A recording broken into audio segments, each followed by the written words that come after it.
Gentlemen, once again, welcome to the Chimsatra Water Promenade now. Here we go, number 40, race number 40 嘅 International Open Championship。好啦，我哋而家進行緊嘅就係第40場場次，我哋嘅國際公開錦標賽。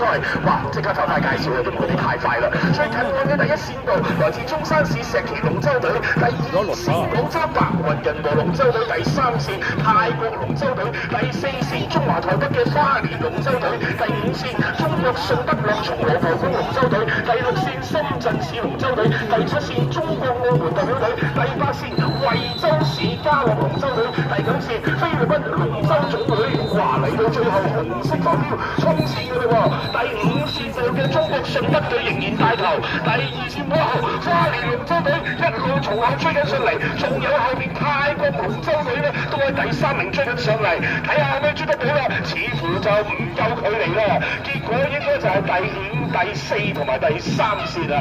最終嘅冠軍仍然都係來自我哋中國順德樂從羅浮宮龍舟隊。